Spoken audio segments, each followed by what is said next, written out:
যারা আজকে ইসলামী ছাত্র শিবির করে কিংবা জামাত ইসলামী যারা তরুণ কর্মী, তারা তো 71 সালে জন্মই নেয় নাই।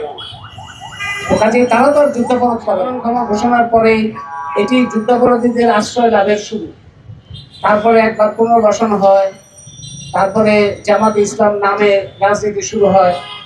তারপরে 80 দশকে, যে 80 দশকে জামিল আক্তার রতন মতো অনেকে, আজকে জামিল আক্তার রতনেরও এই দিবসে, এই দিনেই তাকে হত্যা করেছিল ইসলামী ছাত্র শিবির।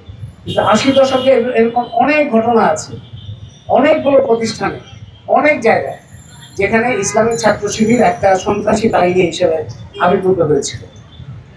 এটা তাদের পক্ষে সম্ভব হয়েছিল কারণ এরশাদ বিরোধী আন্দোলনের মধ্যে তাদেরকে গণতান্ত্রিক শক্তি হিসেবে বৈধতা দিয়েছিল আওয়ামী লীগ নেতৃত্বাধীন জোট এবং বিএনপি নেতৃত্বাধীন জোট। তাদের এই স্বীকৃতির মধ্যে দিয়েই জামাত ইসলামের তখন পুনর্বাসন হয়। একদিকে তারা এরশাদের সাথেও সহযোগিতা করতে থাকে, আবার অন্যদিকে এরশাদ বিরোধী আন্দোলনের মধ্যে তারা একটা গণতান্ত্রিক একটা স্বীকৃতি পাওয়ার চেষ্টা করে। এবং সেই সময় বিভিন্ন জায়গায় তারা হল দখল, জমি দখল, বিশ্ববিদ্যালয় কলেজ দখল করতে গিয়ে সহিংসতা, রথ কাটা ইত্যাদি নানান ঘটনা আপনারা জানেন। ওই সময়ে 1989 সালে যখন 22 ছাত্র সংগঠন হয়েছিল, ছাত্র শিবির ছাড়া ছাত্রলীগ, ছাত্রদল সবাই মিলে 22 ছাত্র এরশাদের বিরুদ্ধে, তাদের সাথে সংঘাত হয়েছিল ইসলামী ছাত্র শিবিরের। এবং জাহাঙ্গীরনগর বিশ্ববিদ্যালয়ের ছাত্র দলের একজন কর্মী, তার নাম কবি, তাকেও খুন করেছিল ইসলামী ছাত্র শিবির। এবং তারপরে জাহাঙ্গীরনগর বিশ্ববিদ্যালয়ে ইসলামী ছাত্র শিবির নিষিদ্ধ ছিল বহু বছর। এই 5ই আগস্টের আগ পর্যন্ত তারা সেখানে বহুবার চেষ্টা করেছে, কিন্তু প্রবেশ করতে পারে। তো এইভাবে 80 দশকে, তারপর 90 দশকে দেখা গেল আওয়ামী লীগ তাদেরকে আন্দোলনের সহযোগী বানাইলো। 95 সালে আওয়ামী লীগ জামাত ইসলাম একসাথে আন্দোলন করেছে বিএনপির বিরুদ্ধে। আবার 2001 সালে যখন বিএনপি ক্ষমতায় গেল, তখন 4 দলীয় জোট করেছে, তখন মন্ত্রী হয়েছে জামাত ইসলামের নেতা, যাদের বিরুদ্ধে যুদ্ধাপরাধের অভিযোগ ছিল তারাই মন্ত্রী হয়েছে শেষ। তো প্রত্যেকটা তাদের পর্ব এসছে অধ্যক্ষদের এবং তাদের আবির্ভাবে, এবং সেই সময় আবার প্রতিরোধ হয়েছে। আপনারা 1992 সালে গণ আদালতের কথা জানেন, আপনারা 2010 সালের পরে যে যুদ্ধাপরাধীদের বিচার হয় সেটাও এই জনমতের চাপে কিংবা প্রতিরোধের চাপেই হয়েছে।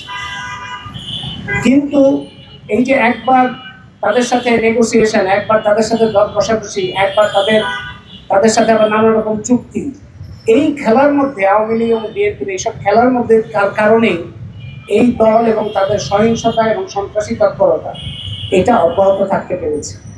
এবং আজকে বর্তমান পরিস্থিতিতে, পরিবর্তিত পরিস্থিতিতে তাদের মনে হয়েছে তারাই এখন ক্ষমতাধর, তাদের হাতেই ক্ষমতা। এবং সেটাই অন্তর্বর্তী সরকারের যে ভূমিকা, সেই ভূমিকার কারণেও তাদের এই ধারণা তৈরি হচ্ছে। এখন মেয়েদেরকে টার্গেট করে আক্রমণ করলে, লাথি মারলে, কিংবা তাদের বিরুদ্ধে উৎসাহ রটনা করলে, কিংবা কলেজ শিক্ষক, নারী কলেজ শিক্ষক, তার উপরে হয়রানি চালালে, কিংবা বিভিন্ন জায়গায় নারী বিদ্বেষী তৎপরতা চালালেও সরকারের কোনো ভূমিকা আমরা দেখি। এবং সেগুলি যারা চালায় তাদের মধ্যে একটা চিন্তার ঐক্য আছে, মতাদর্শিক ঐক্য আছে। তারা চায় না যে একটা দেশের মানুষ একটা সৃজনশীলতার মধ্যে থাকুক, লিঙ্গীয় বৈষম্য, জাতিগত বৈষম্য, ধর্মীয় বৈষম্যের বাইরে একটা বৈষম্যহীন দেশের দিকে যাত্রা করে। এটা তাদের রাজনীতি বা মতাদর্শের মধ্যে পাওয়া যায়। জামাতে ইসলামী ছাত্র শিবিরের যে ভূমিকা, সেই ভূমিকায় কথাটা ওঠে। এবং আমার নিজেরও এই কথা যে যারা আজকে ইসলামী ছাত্র শিবির করে কিংবা জামাতে ইসলামী যারা তরুণ কর্মী, তারা তো 71 সালে জন্মই নেয় নাই। কাজে তারা তো আর যুদ্ধাপরাধ করেনি। সেই জন্য এই কথাটা তাদের উদ্দেশ্যে আমি বলতে চাই যে আপনারা তো যুদ্ধাপরাধ করেন না, সেই কারণে আপনারা যুদ্ধাপরাধের রাজনীতি কেন ধারণ করছেন?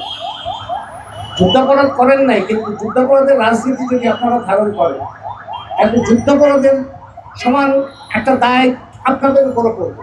সুতরাং এখনকার যারা তরুণ কর্মী, তাদের এই বোধগত হওয়া দরকার যে 71-এর দায় তাদের উপর, যুদ্ধাপরাধের দায় তাদের উপর পড়বেই যদি তারা যুদ্ধাপরাধের রাজনীতি অব্যাহত রাখে। এখন আজহারুল ইসলাম যুদ্ধাপরাধ করেছেন, তিনি যুদ্ধাপরাধী হিসেবে চিহ্নিত। আদালত কি সাক্ষ্য প্রমাণ এবং তদন্তের মাধ্যমে এরকম একটা সিদ্ধান্ত এসছে সেটা আমরা জানি না। কিন্তু যুদ্ধাপরাধী হিসেবে একজন চিহ্নিত ব্যক্তি কি করে নির্দোষ হিসেবে রায়ে ঘোষিত হয়, সেটা আমাদের প্রশ্ন, এবং এই প্রশ্ন আমাদের থাকবেই সবসময়।